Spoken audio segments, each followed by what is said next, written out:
బైరి నరేష్ వివాదం తెలంగాణలో వివాదాస్పదమవుతోంది. ఏటూరు నాగారంలో బైరి నరేష్ అయ్యప్ప స్వాముల పట్ల దురుసుగా ప్రవర్తించాడని అయ్యప్ప స్వామి భక్తులు అన్నారు.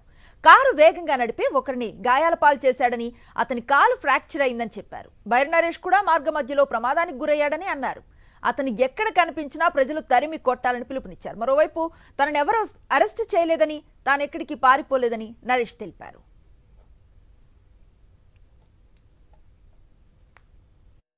మా ఫోన్లు లేకపోవడం వల్ల ఇంతసేపు మేము ఎవరికి అందుబాటులో లేము. మేము ఎక్కడికి పారిపోలేదు, మమ్మల్ని ఎవరు అరెస్ట్ చేయలేదు, మేము ఎవరిపైన దాడులు చేయలేదు, ఏ అయ్యప్ప స్వామిని మేము గాయపరచలేదు. సమావేశంలో అందరూ మాట్లాడారు, మా కొడుకు పిల్లలు అందరూ మాట్లాడారు, నేను ఒక్కడిని మాట్లాడకుండా వచ్చాను. దీనిని నేను ఖండిస్తున్నాను. ప్రజాస్వామ్యయుతంగా నాకు హక్కు ఉంది, నా వాయిస్ వినిపించే దాంట్లో లోపం ఉంటే మీరు సూచించినా పర్వాలేదు, చట్టం ముందు శిక్షించినా పర్వాలేదు, కానీ మాట్లాడద్దనడం ఎంతవరకు సమంజసం?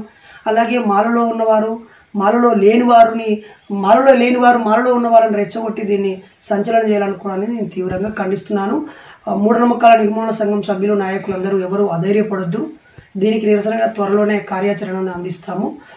ఈ బాధ్యులపైన పోలీసు వారు చర్య తీసుకోవాలని ఈ సందర్భంగా కోరుతున్నాను. అందరూ కూడా మాల మీద ఉన్నారు కాబట్టి శాంతియుతంగా వెళ్ళమని చెప్పాము. అదే మాలాదం లేకపోతే అతనికి తగిన శాస్తి దేవశుద్ధి కూడా జరిగేది. కాబట్టి ఇలాంటి వ్యాఖ్యలు ఇంకోసారి చేయొద్దు. ఈ స్వామి ఎక్కడ కనపడ్డా, ఎక్కడ సన్నస్సులు ఏర్పాటు చేసినా అక్కడ ఉన్నటువంటి మన తెలుగు రాష్ట్రాలు అందరూ కూడా ఐక్యమే అతను తరిమి కొట్టాలి. ఇలాంటి కార్యక్రమం చేయకుండా అతన్ని కూడా ఎక్కడికక్కడ అడ్డుపడాలని చెప్పని తెలియపరచుకుంటూ, అదేవిధంగా బైరి నరేష్ను ఎక్కడ ఉన్నా కూడా పోలీసు వాళ్ళతో తక్షణమే అరెస్ట్ చేసి అతన్ని శిక్షించాలని చెప్పని, ఇంకోసారి ఇలాంటి దుస్సంఘటనలు జరగకుండా అందరూ కూడా చర్యలు తీసుకోవాలి.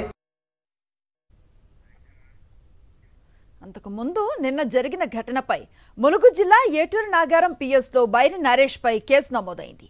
అయ్యప్ప భక్తుడిని ఢీకొట్టి గాయపరిచిన ఘటనలో బాధితుడి ఫిర్యాదు మేరకు కేసు నమోదు చేశారు పోలీసులు. ఈ ఘటన అనంతరం మంగపేట వైపుకు వెళుతూ ఉండగా బైరి నరేష్ వాహనం ప్రమాదానికి గురైంది. జీడివాగు వద్ద అదుపు తప్పి చెట్టును ఢీకొట్టింది నరేష్ వాహనం. సకాలంలో ఎయిర్ బెలూన్లు ఓపెన్ కావడంతో ప్రాణాపాయం తప్పింది. ప్రమాదానంతరం కారును అక్కడే వదిలేసి బస్సులో మనుగూరు వైపుకు వెళ్లాడు బైరి నరేష్. నరేష్తో పాటు అతని భార్య, కొడుకు, డ్రైవర్ కూడా వెళ్లినట్లుగా తెలుస్తోంది.